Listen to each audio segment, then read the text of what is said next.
Hello students, 10th Tamil book back answerல நம்ம குருவினா சிறுவினா நெடுவினா பலவுள் தெரிக எல்லாத்துக்கும் answer already பார்த்தோம். இயல் ஒன்றுக்கானது.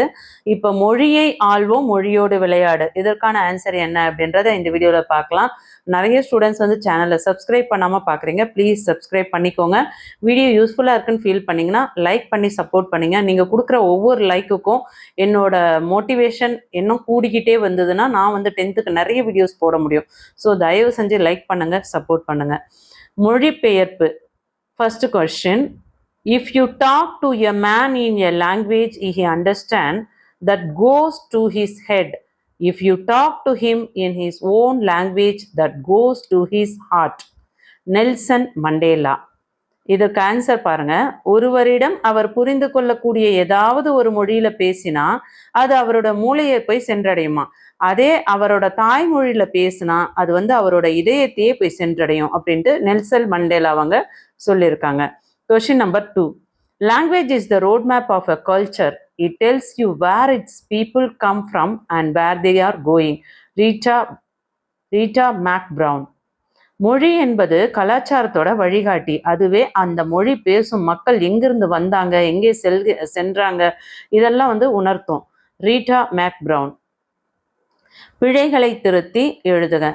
இங்க உங்களுக்கு லெஃப்ட் சைட்ல பாருங்க, தேனிலே ஊறிய செந்தமிழின் சுவை தேரும் சிலப்பதிகாரம் அதை ஊனிலே எம்முயிர் உள்ளளவும் நிதம் ஓதி உணர்ந்தேன் புருவமே. கவிமணி தேசிக விநாயகர். இங்க வந்து உங்களுக்கு அந்த ஒரு 4 வரிகள் கொடுத்துருக்காங்க இல்லையா, அதுல அண்டர்லைன் இந்த ரைட் சைட்ல பாருங்க, அண்டர்லைன் பண்ணதெல்லாம் கரெக்டான வேர்டு. நீ 3 சுழி தவறு, ஸோ 2 சுழி வரணும். ஊரிய ரீ தவறு. அதுக்கு அடுத்தது பார்த்தீங்கன்னா 3வது அடியில ஊனிலேல 3 சுழி வரணும், அதுல நீ தவறு. அடுத்து உள்ளளவும் இல் லா லா 3மே தவறு. இந்த இடத்துல கரெக்டா இருக்கு பாருங்க ரைட் சைட்ல. ஓதி உணர்ந்தேன் அதுல 3 சுழி நான் வரணும். சரிங்களா? அடுத்து கூட்டப்பெயர்களை கண்டுபிடித்து எழுதுக. Very very very important question பிள்ளைங்களா. இது பப்ளிக் எக்ஸாம்ஸ் வரையுமே 100% கேட்டுக்கிட்டே இருப்பாங்க எல்லா எக்ஸாம்ஸ்லயும். ஸோ மிஸ் பண்ணாம படிக்க பாருங்க. சரிங்களா? குவியல் குலை மந்தை கட்டு இதை கொடுத்துட்டாங்க இல்லையா. ஸோ இது வந்து கல் அப்படின்னா என்ன, கற்குவியல். பழம்னா பழக்குலை, புல்னா புற்கட்டு, ஆடுனா ஆட்டு மந்தை. Very very important. உங்களுக்கு இது 2 கொடுத்துட்டு 1 மார்க்ல கேட்பாங்க. வினை முற்றை வினையாளனையும் பெயராக மாற்றி தொடர்களை இணைத்து எழுதுக. ஒரு வினை முற்றுன்னா நான் முற்று பெற்ற ஒரு தொடரை வினையாளனையும் பெயராக மாற்ற சொல்றாங்க. எப்படின்னு பாருங்க. கலையரங்கத்தில் எனக்காக காத்திருக்கிறார், அவரை அழைத்து வாருங்கள். அப்ப நம்ம என்ன சொல்லலாம், கலையரங்கத்தில் எனக்காக காத்திருக்கிறவரை அழைத்து வாருங்கள். ஒரே தொடரா எழுதணும். ஊட்டமிகு உணவு உண்டார், அவர் நீண்ட வாழ்நாள் பெற்றார். ஊட்டமிகு உணவு உண்டவர் நீண்ட வாழ்நாள் பெற்றார். நேற்று என்னை சந்தித்தார், அவர் என் நண்பர். நேற்று என்னை சந்தித்தவர் என் நண்பர்.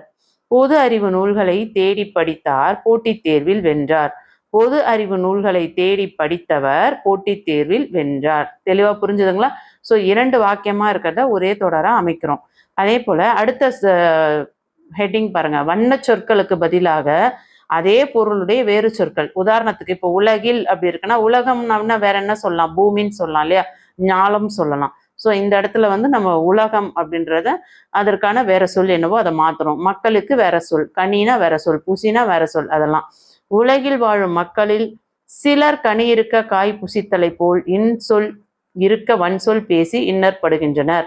உலகில்னா பூமியில், மக்களில்னா மானிடர்களில், கனி இருக்கனா பழம் இருக்க, புசித்தலைனா உண்ணுதலை, இன்னற்படுகின்றனா துன்பப்படுகின்றனர். இந்த மாதிரி மாத்துங்க. அப்ப மாத்தும் போது என்ன கிடைக்கும், பூமியில் வாழும் மானிடர்களில் சிலர் பழம் இருக்க காய் உண்ணுதலை போல இன்சொல் இருக்க வன்சொல் பேசி துன்பப்படுகின்றனர். புரிஞ்சுதுங்களா? Question number 2.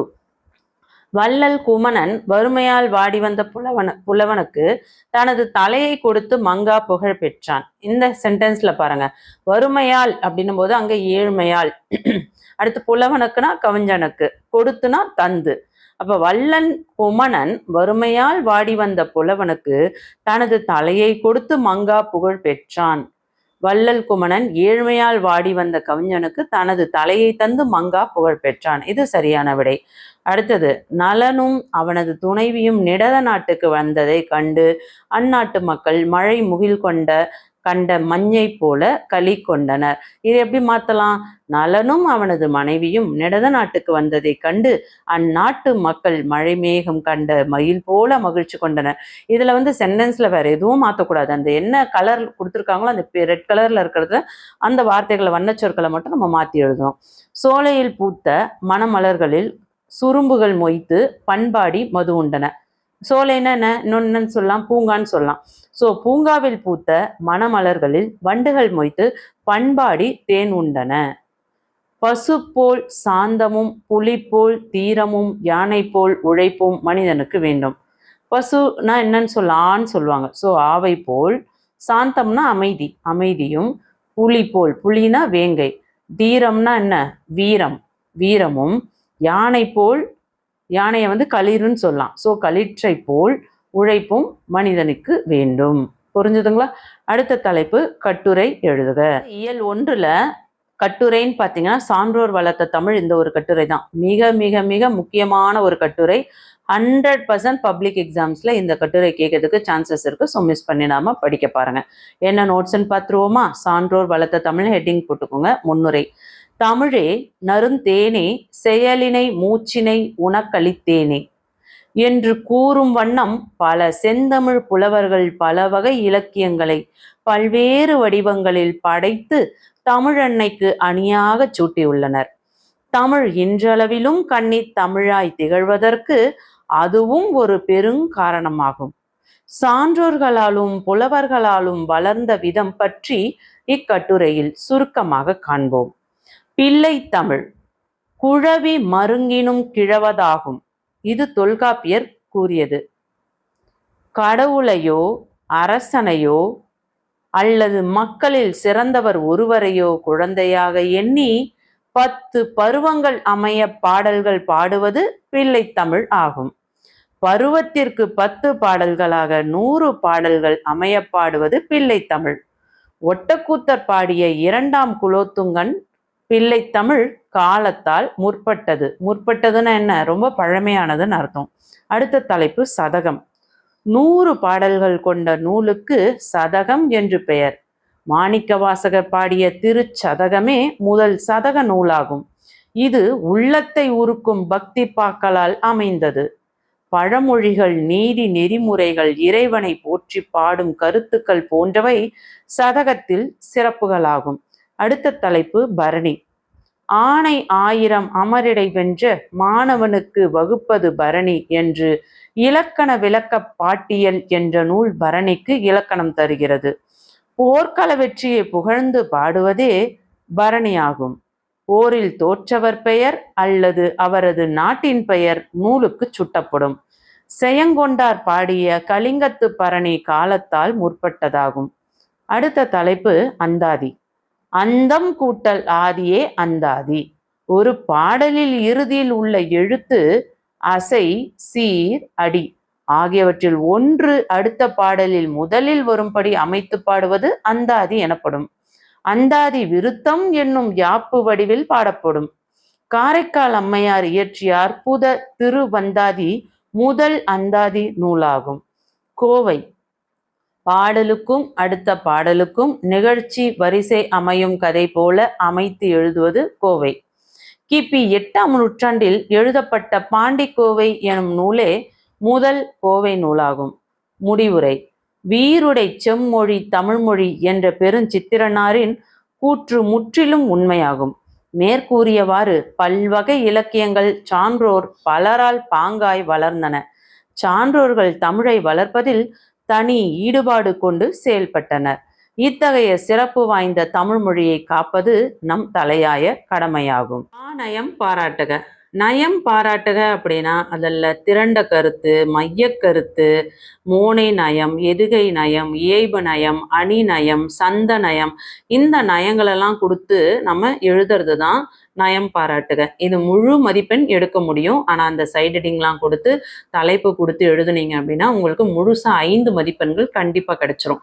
அது எப்படி எழுதணும்னு பார்த்துருவோமா? பாடலை படித்து நயம் பாராட்டுக.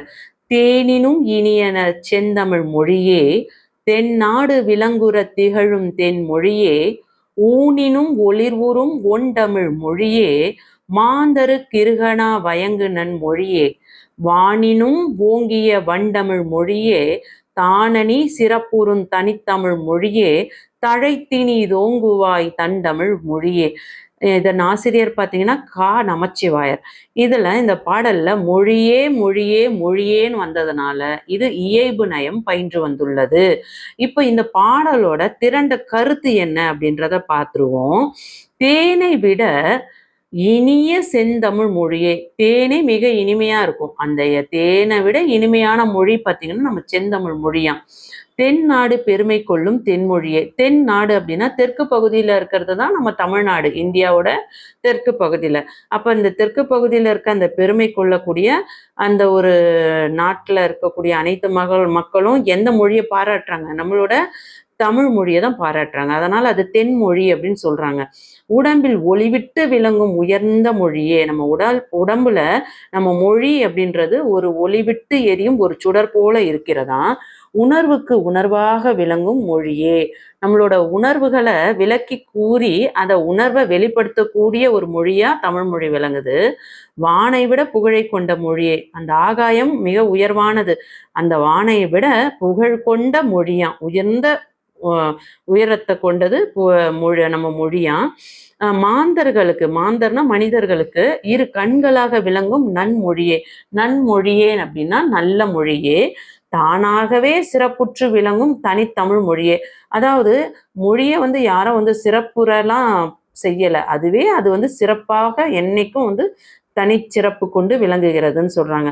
தழைத்து இனிது உயர்வாய் எம்மொழியே. இனி நீ எப்பயுமே தழைத்து நன்றாக உயர்வாய் அப்படின்னு சொல்றாங்க. அடுத்து மைய கருத்து அப்படின்னு பார்த்தோம்னா இந்த பாடல்ல முழுக்க முழுக்க முழுக்க தமிழ் மொழியோட சிறப்புகளை கூறி மொழி நல்லா தழைத்து வளரும் தன்மை கொண்டது அப்படின்னு ஆசிரியர் கூறுகிறார். அதுதான் மைய கருத்து.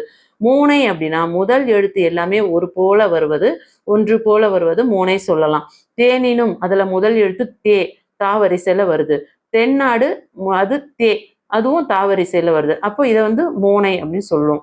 ஊனினும் உணர்வினும் ரெண்டுத்துக்குமே ஊ வருது. ரெண்டுமே ஊன்றது ஊ வரிசையை தான் குறிக்கும். அதனால ரெண்டுமே மூனை தான் சொல்லணும். எதுகை சீதோறும் அடிதோறும் முதல் எழுத்து அளவொத்தி இருக்க இரண்டாம் எழுத்து ஒன்றி வருவது எதுகை. இயைபு அடிதோறும் சீரோ எழுத்தோ ஓசையோ ஒன்றிவது இயைபு. நான் சொன்னேன் இல்லையா, மொழியே மொழியேன்னு எல்லாத்துலயும் வருது இல்லையா. அதனால மொழியே மொழியே என்று மீண்டும் மீண்டும் வந்த சொல்லே மீண்டும் வருவதால் இதை இயைபு நயம் என்று சொல்கிறோம் அப்படின்னு கூட நீங்க எழுதலாம். சந்தநயம். சந்தநயம் அப்படின்னா என் சீர் கழி நெடிலடி ஆசிரிய விருத்தம். இந்த பாடல் என்ன சந்தமா இருக்கு? என் சீர் கழி நெடிலடி ஆசிரிய விருத்தம். புரிஞ்சுக்கோங்க. எதுக்காக இது என் சீர் அப்படின்னு சொல்றாங்க அப்படின்னு பாருங்க. இந்த பாடல் எத்தனை அடிகளை கொண்டு இருக்கு? மொத்தம் 1 2 3 4 5 6 7 அடிகளை கொண்டு இருக்கு. 4 சீர்களை கொண்டு இருக்கு. அப்ப இதை என்னன்னு சொல்றாங்க அப்படின்னு பாத்தீங்கன்னா என் சீர் கழி நெடிலடி ஆசிரிய விருத்தம் சொல்றாங்க. இதுல பயின்று வந்துள்ள அணி என்ன அப்படின்னா நம்மளோட தமிழ் மொழிய மிகவும் உயர்வாக சிறப்பாக கூறியதனால இது உயர்வு நவிர்ச்சி அணி இதில் பயின்று வந்துள்ளது. கண்டிப்பா இந்த பதிவு உங்களுக்கு தெளிவா புரிஞ்சிருந்தா ஒரு லைக் கொடுத்து சப்போர்ட் பண்ணுங்க. நிறைய ஸ்டூடெண்ட்ஸ் சப்ஸ்கிரைப் பண்ணாமலே பார்க்குறீங்க. ப்ளீஸ் பிள்ளைங்களா ஆன்ட்டிக்காகவாச்சும் சப்ஸ்கிரைப் பண்ணிக்கோங்க. அடுத்து தொடர்ச்சியாக நிறைய இம்பார்ட்டன்ஸ் வீடியோஸ் தான் அப்லோட் பண்ணிட்டு இருக்கோம். கண்டிப்பாக வீடியோஸ் யூஸ்ஃபுல்லாக இருந்ததுன்னு ஃபீல் பண்ணிங்கன்னா உங்கள் ஃப்ரெண்ட்ஸ்க்கும் ஷேர் பண்ணுங்க. மொழியோடு விளையாடு. சொற்களை இணைத்து புதிய சொற்களை உருவாக்குக. தேன், விளக்கு, மழை, விண், மணி, விலங்கு, செய், மேகலை, வான், பொன், பூ இந்த சொற்களை எல்லாமே நம்ம சேர்த்து புதிய சொல்ல உருவாக்கணும். தேன், மழை, பொன், செய், மணி, விளக்கு, மணி, மேகலை, பூ, விலங்கு, பொன், விலங்கு, பூமழை, வான், மழை. எண்ணு பெயர்களை கண்டு தமிழ் எண்களில் எழுதுக. நாற்றிசையும் செல்லாத நாடில்லை. இங்க நாற்றிசையும் அப்படின்றது 4 அப்படின்றத குறிக்கும். அப்ப 4 அப்படின்னா உங்களுக்கு சா வரும். எறும்புந்தன் கையால் என் சான். அப்ப அதுல எண் அப்படின்னும் போது 8 குறிக்கும். 8 தான் எண் அப்படின்னு சொல்றாங்க. அதுல 8 அப்படின்னா ஆ. 5 சால்பு ஊன்றிய தூண். 5க்கு ரு. 4ம் 2ம் சொல்லுக்கு உறுதி. 4 2 2 எழுத்தும் இங்க வருது. அப்ப சா உ. ஆணை 1000 அமரிடை வென்ற மாணவனுக்கு வகுப்பது பரணி. 1000 அப்படின்னா 1 0 0 0 போடுவோம்ல, அப்போ 1க்கு கா போட்டுட்டு 0க்கு இந்த மாதிரி 0 0 0 போட்டுருங்க. அகராதியில் காண்க. அடவி, காடு, திரள், தொகுதி, சோலை. அடவி அப்படின்னா காட்டையும் குறிக்கும், திரளையும் சொல்லலாம், தொகுதின்னு சொல்லலாம், சோலை சொல்லலாம். அவள்னா பள்ளம், விளைநிலம், குளம், நெல், இடியல். சுவல்னா பிடரி, முதுகு, மேடு, தொல்லை. செருனா வயல், குளம், பாத்தி, கோபம். பழனம்னா வயல், மருதநிலம், பொய்கை. புறவுனா புறா, சிறுகாடு, முல்லைக்கொடி, பயிரிடும் நிலம். காட்சியை கண்டு கவினுர எழுதுக. வள்ளுவன் வாக்கில் ஒன்றைச் சொன்னது, காலம் யாவும் கடந்து நின்றது. சிந்தனை சிறகை விரித்து பார் என்றது, அறிவு சிறக்க அறிந்து கொள் என்றது. என்னையும் கவிஞனாக்க துணிந்து நின்றது. இது வெறும் காட்சி மட்டுமன்று, என் மனதை கவினுர மாற்றிய மந்திரக்கோள். ஸோ இந்த பதிவில் நாம் மொழியை ஆள்வோம், மொழியோடு விளையாட இரண்டையும் முழுமையாக பார்த்துருக்கோம். நயம் பாராட்டுக, கட்டுரை, இந்த மாதிரியான முக்கியமான பதிவுகளை தொடர்ச்சியாக பார்க்கணுன்னு விருப்பப்படுறவங்க நம்ம சேனலை சப்ஸ்கிரைப் பண்ணாதவங்க சப்ஸ்கிரைப் பண்ணிக்கோங்க. இந்த வீடியோ உங்களுக்கு ரொம்ப யூஸ்ஃபுல்லாக இருக்குன்னு ஃபீல் பண்ணிங்கன்னா ஒரு லைக் கொடுத்துட்டு சப்போர்ட் பண்ணுங்கள். தொடர்ச்சியாக இயல் 2 வீடியோ எப்போ அப்லோட் பண்ணலான்னு கமெண்ட் பண்ணுங்கள். கண்டிப்பாக தொடர்ச்சியாக அப்லோட் பண்ண போகிறோம். தேங்க்யூ.